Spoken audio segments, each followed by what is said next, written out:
अ, मैं as an investor आपकी company में इन्वेस्ट क्यों करूँ? आप देखते हैं कि इंडियन रेलवे जैसी डिपेंडेबल कस्टमर या इंडस्ट्री, ये आप मानते हैं कि इंडियन रेलवे बहुत डिपेंडेबल कस्टमर है? एक लंबी जर्नी है जिसको तय करनी है। अभी तो बिल्कुल। बहुत सारे milestone they have come into a very very ambitious stage now, because we are talking about high speeds, lot of infrastructure modernization, we are talking about self reliance, we are talking about several other things, new technologies getting evolved within the trains. तो एक dependable जगह पे हम हैं already.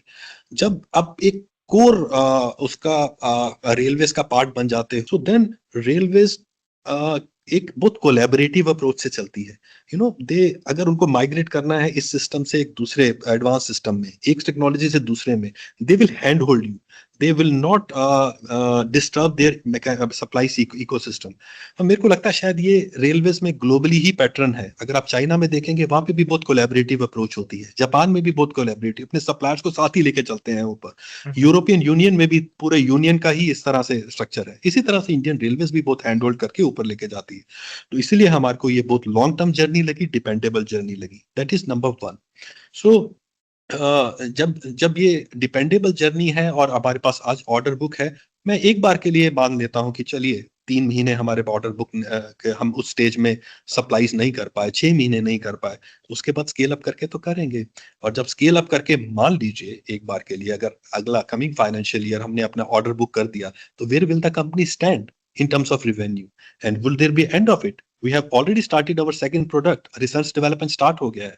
हमारे proceeds भी देखेंगे, उसमें 21 करोड़ रुपया न्यू रिसर्च एंड डेवलपमेंट में रखा गया है, जो कि काफी हद तक ईएमयू और मेमू के प्रोपल्सन सिस्टम के अंदर जाएगा। ऑर्डर हाथ में है। तो ये इमीडिएटली आफ्टर दिस लोकोमोटिव का जो जर्नी है उसके साथ फर्दर एड ऑन करके इसको और ऊपर के स्तर के ऊपर लेके जाएगा। तो आपको बिल्कुल be please be rest assured that it is a dependable industry, dependable customer, lot of requirement, lot of transitions.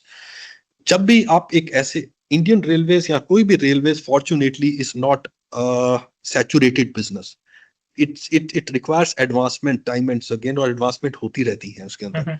ऐसे बिजनेसेस जहां पे ट्रांसफॉर्मेशन होती रहे, वो बहुत प्रोस्पेक्टिव होते हैं। सो बट उसके लिए एक इकोसिस्टम की जरूरत थी, जो हमने बहुत ब्यूटीफुली डेवलप कर लिया है।